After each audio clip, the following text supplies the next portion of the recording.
Welcome to No Broken Legs, Super Bowl edition. I am your host, Evan Belfiore. Joining me on the phone, as always, is Jimmy Champ. Jimmy, how are you today?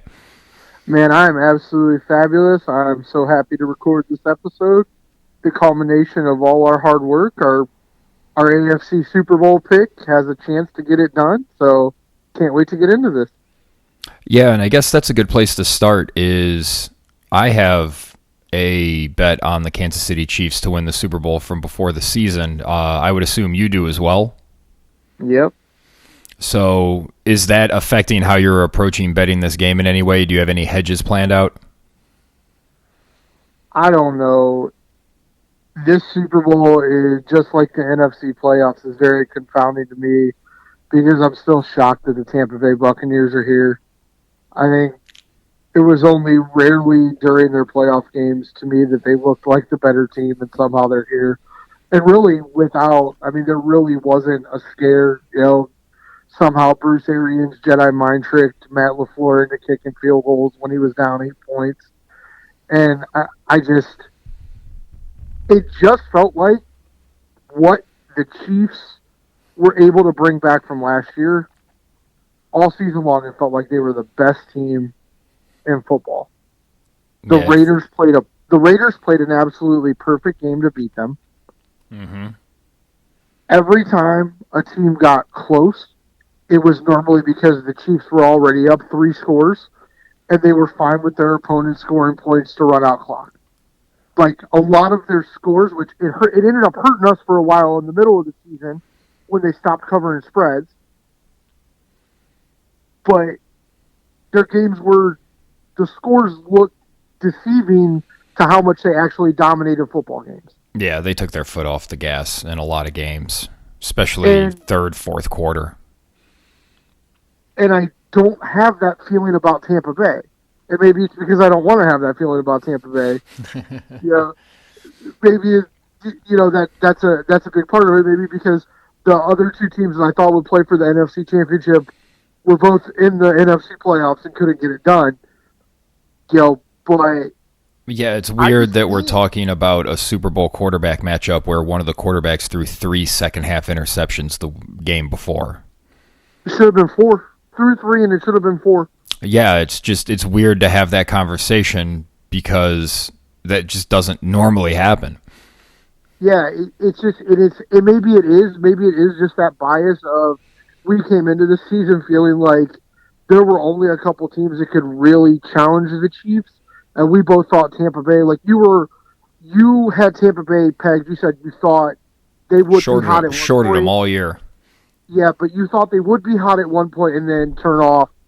I did not think they were going to make the playoffs. I truthfully didn't. I didn't think it was going to work as well as it did.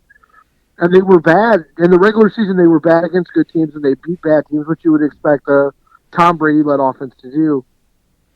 But I look at the player props, I look at the bets, and I just really can't find anything except for Gronk's yardage that I want to bet for Tampa Bay. Well, we can get to that. How about we start with the game itself? Yeah, let's do it. So the Kansas City Chiefs, this game's in Tampa Bay, even though there isn't really a home team. It's a neutral site game. The Kansas City Chiefs are 3-point favorites. The over-under is 56, and the Chiefs' money line sits at -165. The Buccaneers' money line is at +140. Are you sticking with your preseason pick here, Jimmy, and are you going to load up on Kansas City? Yeah, I'm going all in on Kansas City. I'm still wavering. I love betting the over-unders. I feel like I can normally get a good read. I'm not sure on this game. I have not been able to really decide game flow what I think is going to happen, because if this was a low-scoring game, it wouldn't surprise me. If Tampa did enough to hold Kansas City to 3 or 4 scores, that wouldn't surprise me. So then I'd have to bet the under because I think Kansas City's going to win. So if they only score 3 or 4 times, I expect Tampa to score less than that. But I could also see this being an absolute shootout where Tom Brady gets one last hurrah, but Patrick Mahomes still puts his foot on his neck and ends the dynasty. And we really haven't had a Super Bowl like that since Atlanta, where both teams just put up a ton of points.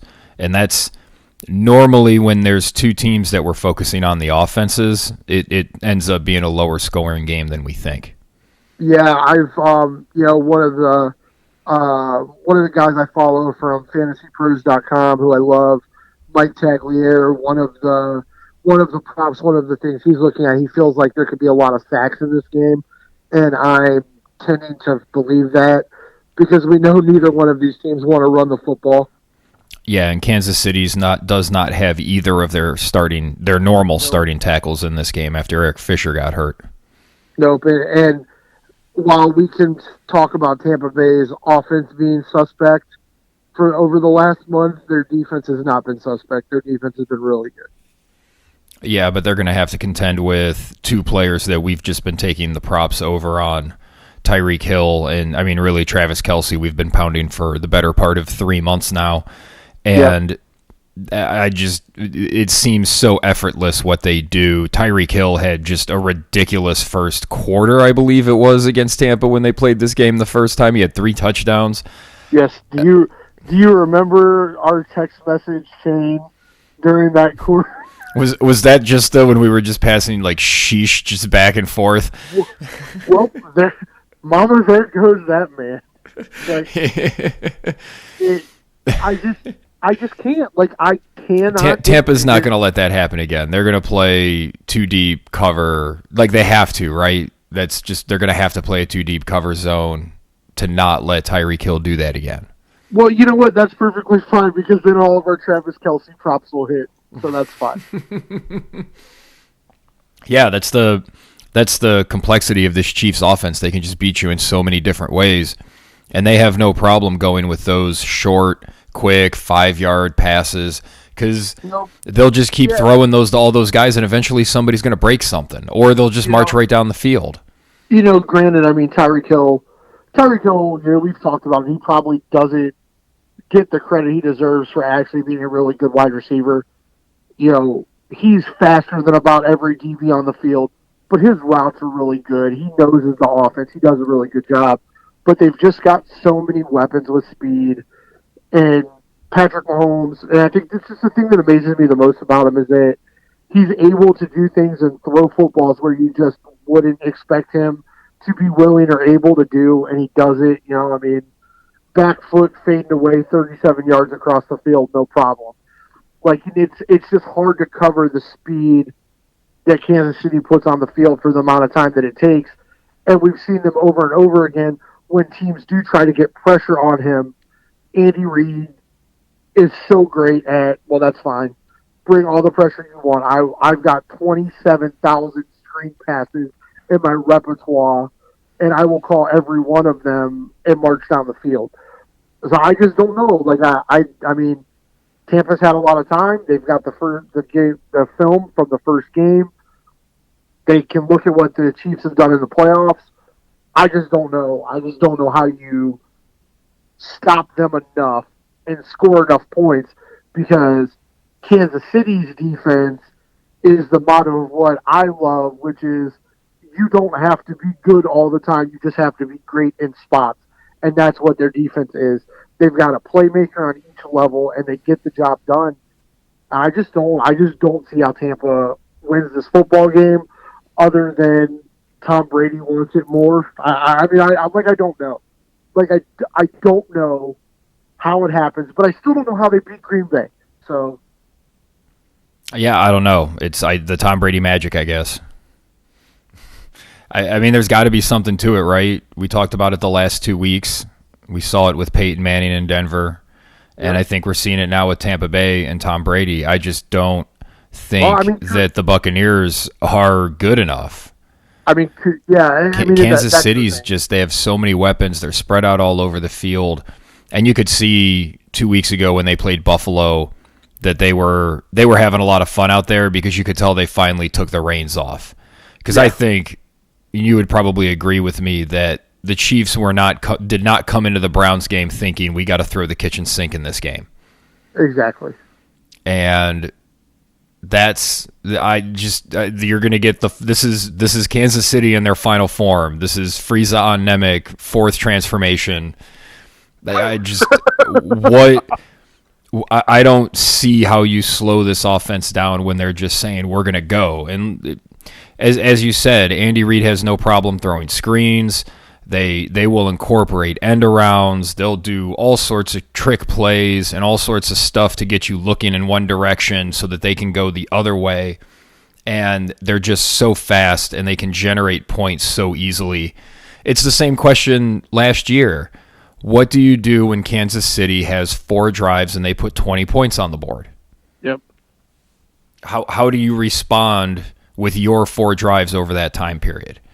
Because last week it was 9-0, and the next thing you knew, it was 30-something to 9.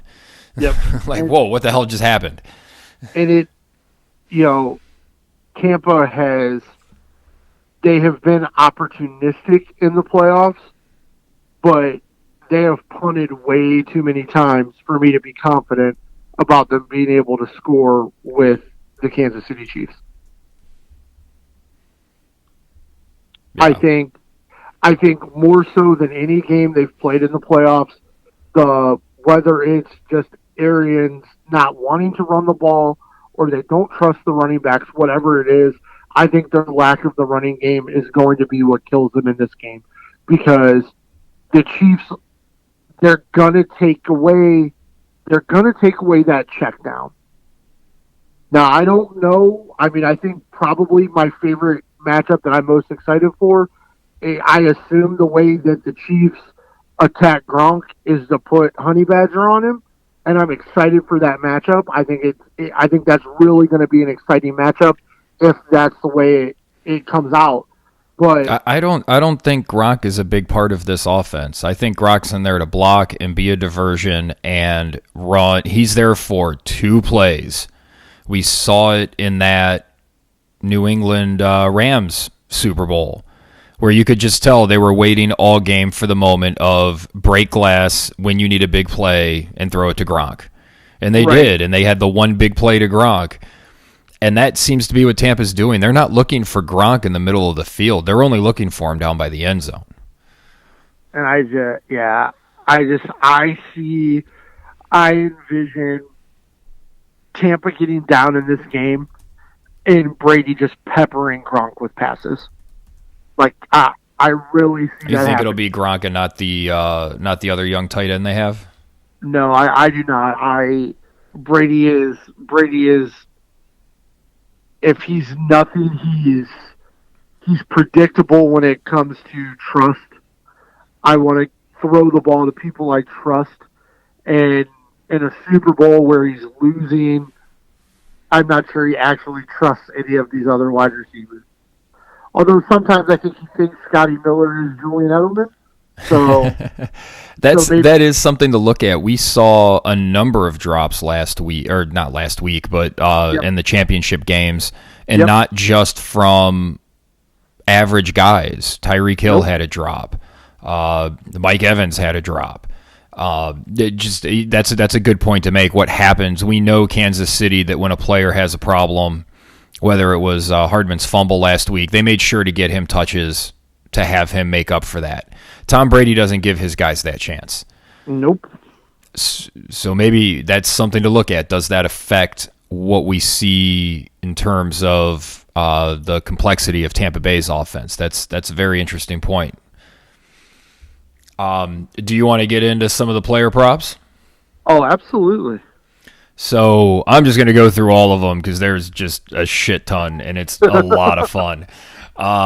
Jimmy and I aren't big on the exotic ones in terms of, like national anthem, Gatorade, what's the first scoring play is going to be. That just all seems like a coin flip to me, so I pass on all of that. Jimmy, do you have any quick thoughts on the more exotic bets?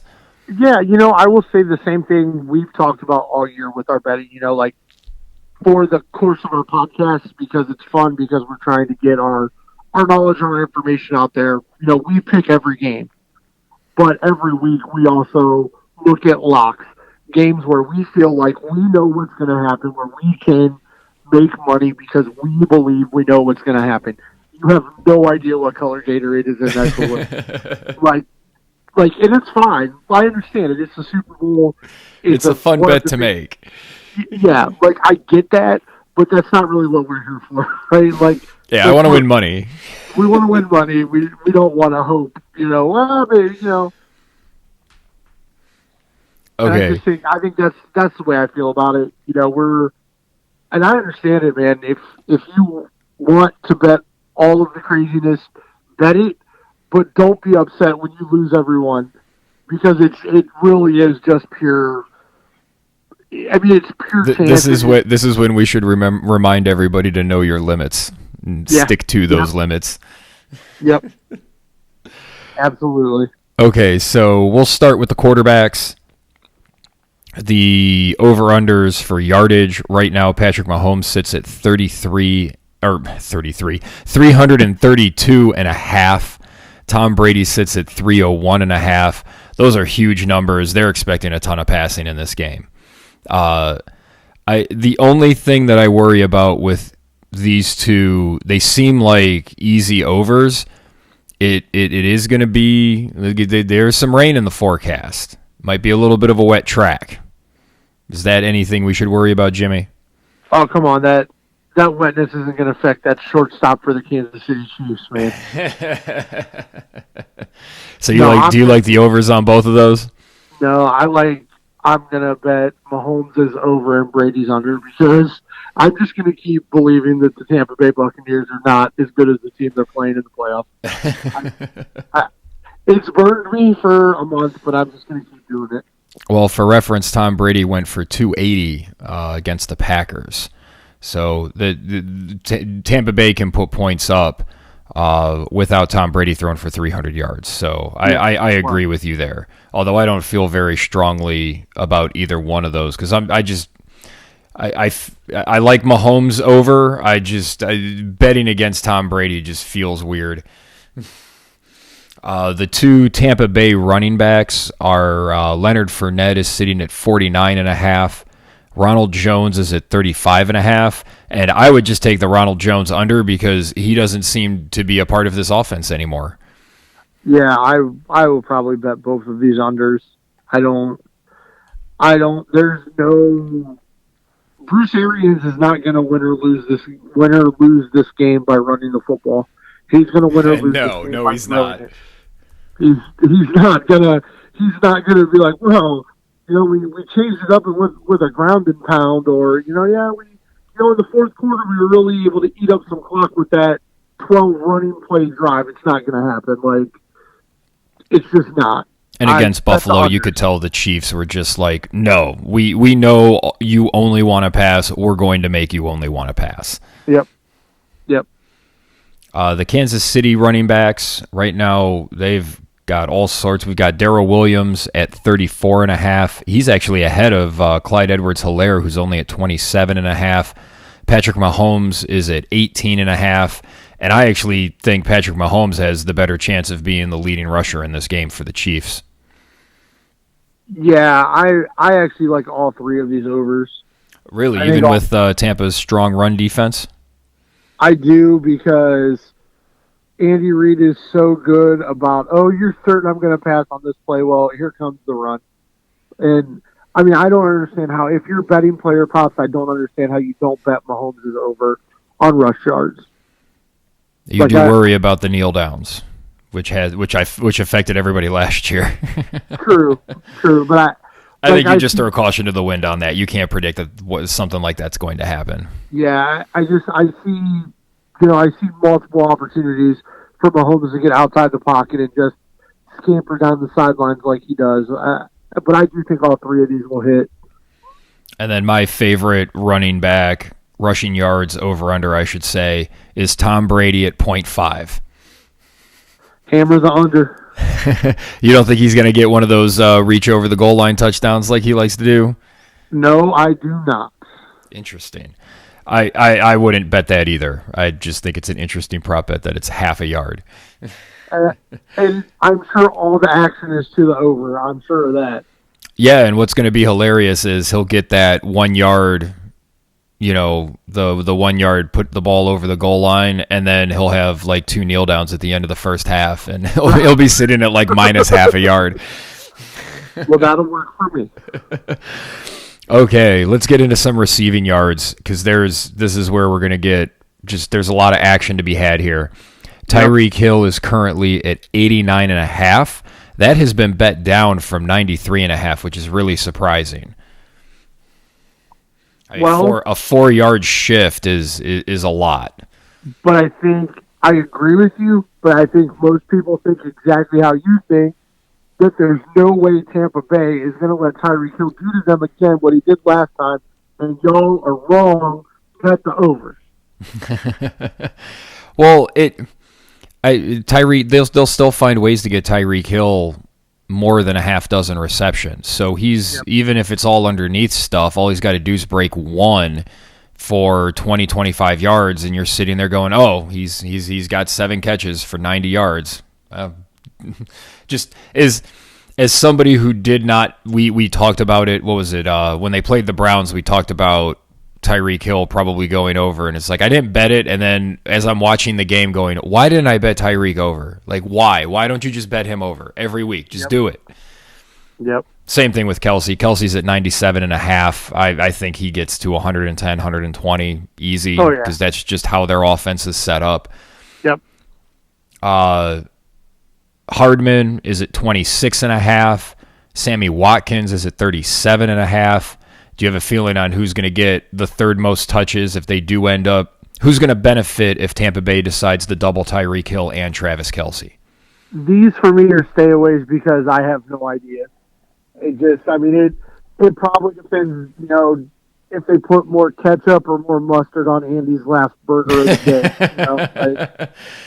I do think they'll try to get a play in for Sammy Watkins if he does play. Yeah, I would agree with that. I think they trust Sammy Watkins to do the right thing in the offense, but it's not, the thing with Hardman, and he's a stay away for me, but I can understand betting Hardman because he can always catch a 10-yard slant and take it 60 yards. Yeah, and 2 more receiving yard bets that these two I really like are Darrell Williams and Clyde Edwards-Helaire. I think the running backs are going to be heavily involved either in the dump-offs or the screen game, as we've talked about. Andy Reid loves his screens. Williams is at 13.5, and Edwards-Helaire is at 15.5. That could be 1 screen reception each for them to get those totals. Yeah, absolutely. Those are absolute hammer the overs on those. I don't see any way those don't hit. Okay, now we're switching over to Tampa Bay. Mike Evans sitting at 63.5, which the thing with this offense is it seems like week to week Tom Brady spreads the ball around to different people, so you're kind of thrown at a dartboard here. Yeah, I was wrong. I was wrong for their last game. I was certain it would be Evans to go off, and it was actually Godwin. I don't know who to trust in the offense, so I'm probably going to stay away on most of Tampa's wide receivers except for Gronk. I'm betting the over on Gronk because I really feel like Brady's just going to, out of desperation, throw him a ton of footballs. He's sitting at 27.5. He only had 1 catch in the Packers game, but it was for 29. So there's that. There's all sorts of touchdown bets. Travis Kelce's minus 163, Tyreek Hill's minus 163. This is just to score a touchdown at any time. I just bet those. I think that happens. And then you have a whole slew of, this just tells you everything you need to know about the Tampa Bay offense. Chris Godwin, Leonard Fournette, and Mike Evans are all plus 105 to score a touchdown because they don't know either. Exactly. If you like the Kansas City running backs, Edwards-Helaire and Williams are both plus 120 to score touchdowns. And Jimmy, you like Gronk, plus 160 to score a touchdown. Yep. And then this is actually where I would go, instead of betting the Tom Brady over-under rushing yards, this is where you want to put your money. If you think Tom Brady's going to get one of those rushing touchdowns where he just pops the ball over the goal line, that will net you 4-1 odds because it's plus 400 right now. That's the way to make that bet. Wow. Yeah. Yeah, that's and I like that one a lot more than I like the half-yard one. That's almost too juicy to stay away from. Yeah, those are great odds. The Super Bowl odds, Patrick Mahomes minus 120, Tom Brady plus 187, and it's just madness. Besides the quarterbacks, Tyreek Hill and Travis Kelce are plus 1,000. Tyrann Mathieu is plus 2,500. Everybody else is right around that range. It's just, it's going to be a quarterback. It seems to be decided. I'm going personally, and it's just because it's just how I feel the game is going to go. I'm personally going to bet Travis Kelce. Yeah, I think there's a good case to be made that he comes out of this with 12 catches for 150 yards and 2 touchdowns. That's not unreasonable. Yep, I can. You can always see, we talk about it a lot. You can always see the narrative where they don't want to give it to Mahomes again. Is there any way Tampa Bay wins this game and somebody from the defense is MVP? Basically, is there a chance anybody other than Tom Brady could be the MVP if Tampa Bay wins? I would say the only way that would happen would be if Tampa Bay won the game on a pick six at the end. Or if maybe somebody like Sue or JPP just has like a ridiculous game with like 4 sacks and maybe a forced fumble or 2. Yeah, maybe somebody has like a Desmond Howard kind of game. Oh, yeah, maybe gets a kick return, makes something happen in special teams, and then comes up with something else. Yeah, I think it would be something weird if it's not Tom Brady. Yeah, because I think the voters are going to want to give it to Tom Brady. Oh, yeah. They're going to want to give it to Tom Brady even after Tampa Bay loses. I don't know, man. That seems to be a little much. The thing that I will be watching for very closely is if Kansas City does in fact win this game, will Tom Brady shake Patrick Mahomes' hand at midfield? Yeah, I think so. Because he hasn't done it most of this year, and he didn't do it last year. No, but I think at this point, especially now with it being in the NFC, I don't necessarily know if Brady sees Mahomes as his competition anymore. I think he might actually see Patrick now as his predecessor. I don't think people like Tom Brady think like that. Really? I don't think Tom Brady, who's talking about playing another 2 or 3 years, is thinking about handing anything over to the next generation. He might not have a choice after he sits on that sideline and gets whooped. Well, he's not going to have a whole lot of... If Tom Brady's out there trying to stop Patrick Mahomes, Tampa Bay's already lost. You can book that. If number 12 is out there on defense, it's already over. It's over. Any final thoughts on this game, Jimmy? No, I'm just so happy that we got here. It was touch and go for a little while there. Yeah, kudos to the NFL for making it work and getting us here. And I think I'm going to keep harping on the fact that I believe we were robbed of the Packers-Chiefs Super Bowl, but I don't know. I mean, I'm sure Kenny King still isn't allowed back in the state of Wisconsin after his performance. But I am so excited to watch this football game, right? So I'm just going to tell a little story. I'm not going to get off track like I did last time. I'm just tell a little story. The Falcons Patriots Super Bowl game. We were sitting in my living room talking about everything except football because there was no possible way the Patriots could come back and win that football game. And Tom Brady just did some incredible shit. As did Dan Quinn and Kyle Shanahan, by the way. That was just a disaster of coaching at all levels. I'm going to wrap that into this too. Okay. But kudos to Tom Brady for what he's done in the playoffs. He's made the right play time and time again. You know, he's never thrown that goal line interception like Russell Wilson. He's never fumbled a snap like Cam Newton. You know, he's made the right play over and over again, been in the right spot. He's also been aided by some really dumb, horrible coaching and dumb, horrible plays on the other side of the ball. I mean, the only two Super Bowls that he's lost, you know, as great as the Giants' defenses were in those games, they lost because Eli, in each one of those games, made a ridiculous throw that he should have never made, the kind of throws Patrick Mahomes makes. Yeah. Or at least the kind of throws that Patrick Mahomes makes regularly. Yeah.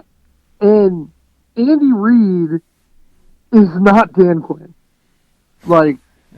Although Andy has his tendencies to go pass happy and not run the ball himself, although that has been diminished since he's gotten to Kansas City. Yeah. I don't think there is a heroic comeback in this game for Tom Brady. I don't think if Tampa Bay gets down that they can come back and win this football game. That being said, I did not believe my betting would tell you I did not believe one bit that the Tampa Bay Buccaneers could beat the Green Bay Packers. And you told me, but there's just something to this team for some reason wanting to win for Tom Brady. And I don't think it's going to be enough. But I think it's going to make for a captivating Super Bowl. I think it's going to be a really good game. But I think we're going to see Patrick Mahomes cement himself just as the marquee player in the NFL. You know, I think there are still probably a lot of people who could probably see Patrick Mahomes out and about and not recognize him from the State Farm and the head. How they run those fucking commercials all the time. I get it, but Patrick Mahomes is in my life more than Friends. Not the show Friends, like friends, people I actually know. But if you beat Tom Brady in the Super Bowl, you know, I think it's, you know, you can have the Montana-Brady debate, and I'm fine with that. I mean, personally, I think Dan Marino is probably the greatest quarterback of all time, but he can't count because he didn't win any Super Bowls. You know, but I understand the Brady-Montana thing. There's no way Brady could be better than Montana or vice versa. But if, even at his age, if you beat Tom Brady in this game, you beat Tom Brady to keep him from going to a Super Bowl, you ran him out of the AFC. Now if you beat him again in this Super Bowl, you honestly have a chance at that GOAT debate, at that the greatest performing quarterback of all time at this young of an age. And yeah. I think that is something to watch. Now it's just like Montana and just like Brady. You can't have one thing without the other. You know, we talk about Brady and Belichick. Well, I'm sure you could say the same thing for Montana and Walsh. You know, absolutely. And I just nobody brings it up in this Brady Belichick thing, but I keep bringing it up. Bill Belichick was a defensive coordinator for 2 Super Bowl champions. Bill Belichick ain't got shit to prove to anybody that he can do stuff without Tom Brady because he's already done stuff without Tom Brady. Yeah, exactly. You know, yeah, I don't get it. Like, what are we talking about? And I just feel like, you know, it's taken, you know, having Andy Reid as his head coach, having the weapons that he has, an offense built around what his skill set is. But I can't ever remember, like, in my lifetime watching football, I can't ever remember a player with an opportunity to ascend to a level that Patrick Mahomes can get to with one more Super Bowl already. Yeah, and this will only be his 3rd full season because he sat his entire first year. Well, he played 1 game his first year. But, yeah, what could be after this is going to be a lot of fun to talk about. There were some quarterback moves with other teams, Jimmy. The Detroit Lions and LA Rams pulled off one hell of a trade. Matt Stafford is going to be starting for Sean McVay, and Jared Goff is in Detroit and happy to be somewhere he's wanted. I was blown away by this trade. I was blown away that it took 2 firsts and 2/3 plus Jared Goff to get Matt Stafford. That was what really blew me away about this trade. What are your thoughts about this deal and Matt Stafford with your beloved LA Rams? Well, first thing, I'm not sure how far we're getting into everything, but first thing, if this trade doesn't prove that there's no value in trading Deshaun Watson, no trade ever would. We can get to Deshaun Watson next, but this trade was just incredible. If Matt Stafford stays healthy and is willing to play within Sean McVay's offense, because let's face it, Matt Stafford, when he retires, Matt Stafford is going to have some gaudy career numbers.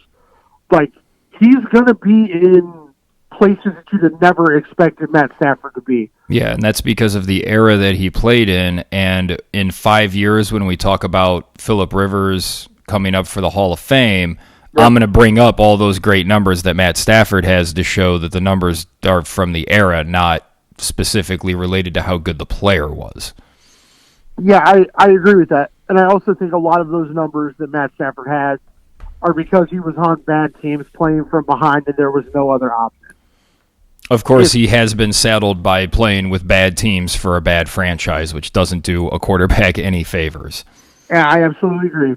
So, in my opinion, if Matt Stafford is healthy and he clicks with Sean McVay and he can understand the offense and realize that there's no more just chucking balls down the field to Kenny Golladay, I've got to actually make the reads that are there. To me, the Los Angeles Rams are a serious Super Bowl contender next year. Yeah, I agree. And let's just get right into Deshaun Watson. If it took a starting quarterback, let's say Jared Goff's, I don't know what, the 20th best starting quarterback in the league. I mean, he's not the worst, but he's definitely not. He's below average. Yeah. So a below average quarterback, 2 first-round picks, 2 third-round picks. What are we giving? Can anybody realistically deal for Deshaun Watson? I think this is how I'm going to put it. If Bill O'Brien was still the general manager of the Houston Texans, Deshaun Watson would have already been traded for a first and a third and a starting quarterback. Nick Caserio is from the New England line.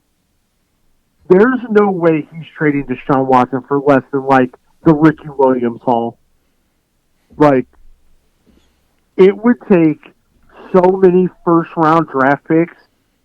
I mean, there would probably have to be first and second-round swaps, and it would have to be an insane amount of picks to get me the value worthy of a top 5 quarterback in the NFL, which I believe Deshaun Watson is, that it would not benefit both teams.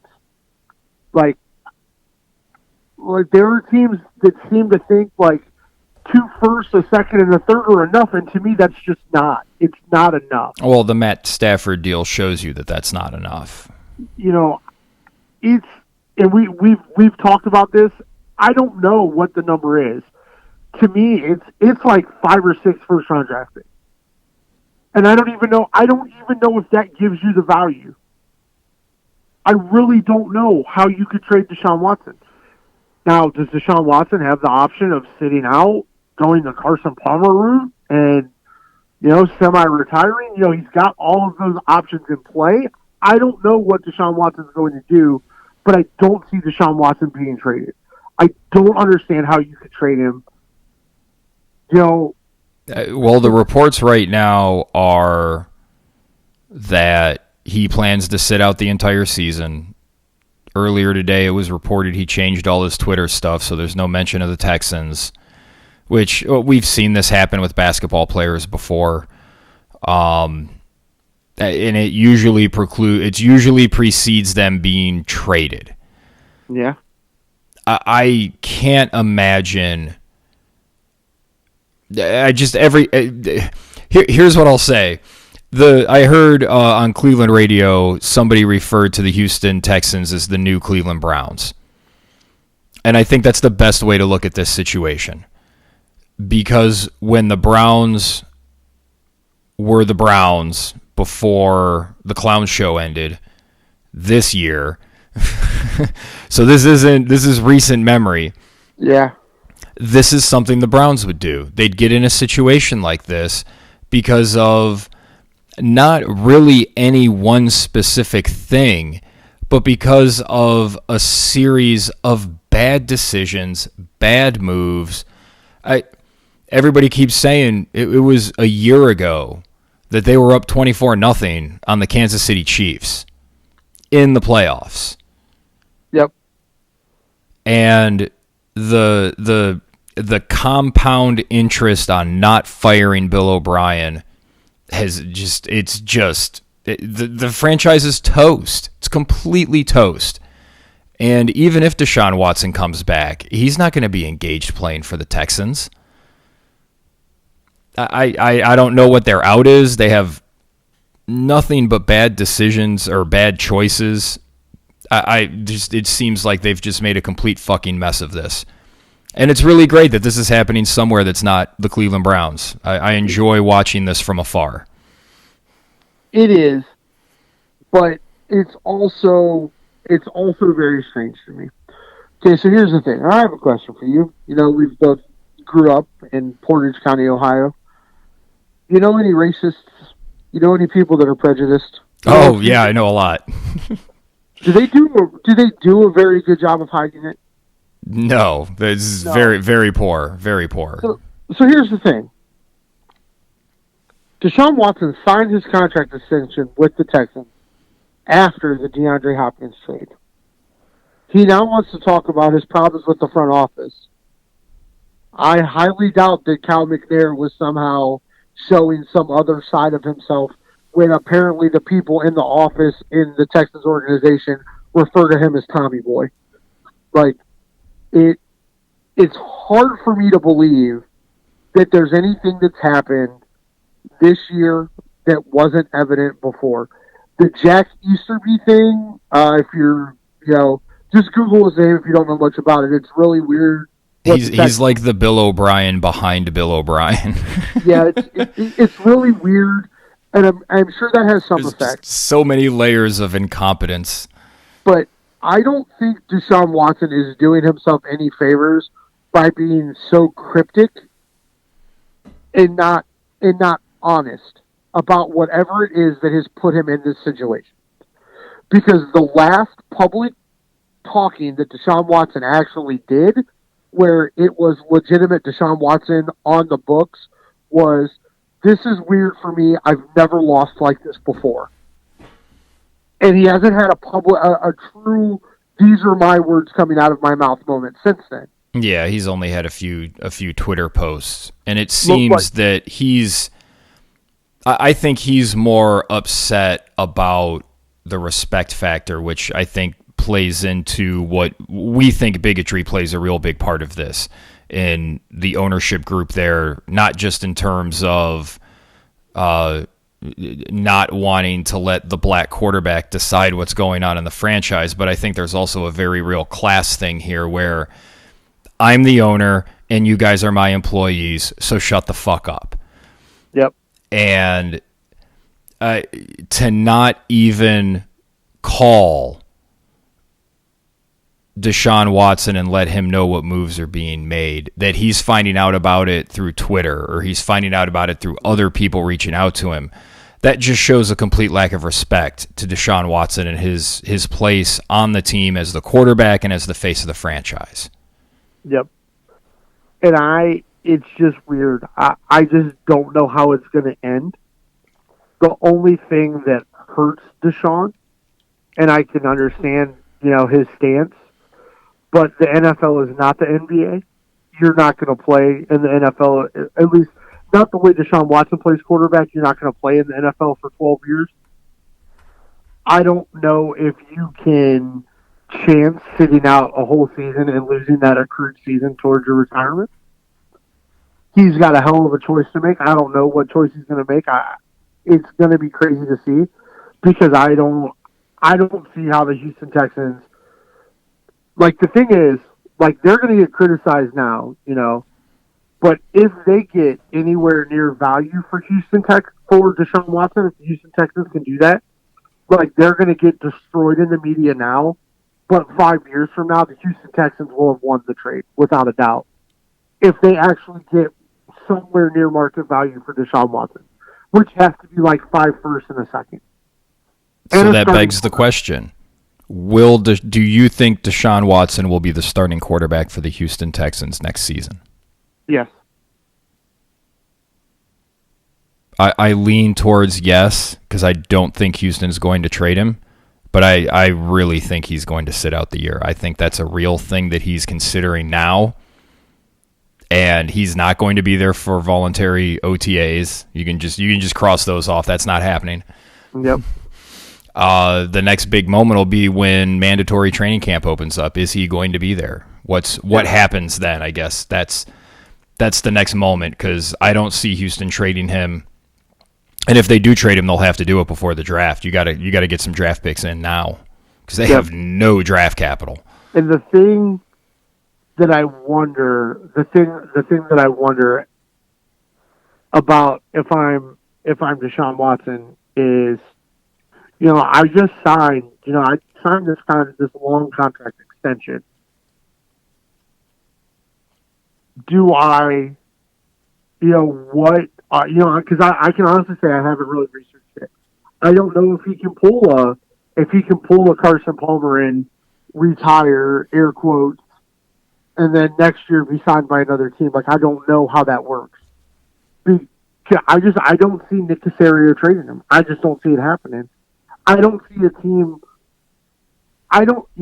Most teams that are one quarterback away from being a championship contender are too smart to trade like 6 draft picks for a quarterback.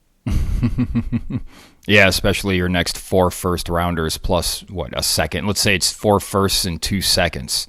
Yeah, and that's an immense haul.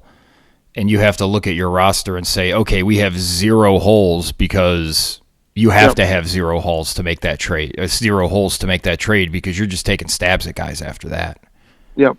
So it's going to be wild. Like, it is a storyline. It is a storyline worth following. I think. Do you think there's any other big quarterback moves? I think the Rodgers talk is a year or 2 early. That's not happening this year. Yeah, I don't see that happening. The only one, Philly moved. There's talks now that fucking Andrew Luck might be talking about coming out of retirement. I don't blame him. I mean, he had to watch that Indianapolis Colts game just like the rest of us did and go, well, shit, we win that game if I'm in there. Yep. No, I completely agree. I think I could still see Carson Wentz being moved. But even with Wentz, you got to give me a lot of draft picks for me to take on this contract that you signed this man to. It's just so onerous. It just really is, especially when he looked so broken and he just didn't look like he wanted to play football last year. Nope. And I don't blame him. That line's a mess. Doug Peterson seemed to be pretty disengaged. Yep. They constantly relied on guys who can't stay healthy. I don't know. That's another team that's a mess. Maybe we shouldn't give Baker a 5-year extension. Maybe we should keep it at 3. No, Baker's good. We're good. All right. Well, that is all we have. Baker's got a much bigger chip on his shoulder than any of these dudes. So. All right. Well, that is all we have for this week. Jimmy, thank you as always. No, thanks for having me. No place else I'd rather be. For No Broken Legs, I am Evan Belfiore. For Jimmy Champ, we wish you a safe and socially distanced Super Bowl weekend, and we will hopefully be counting all of our money and winnings and not have any broken legs. Have a good week.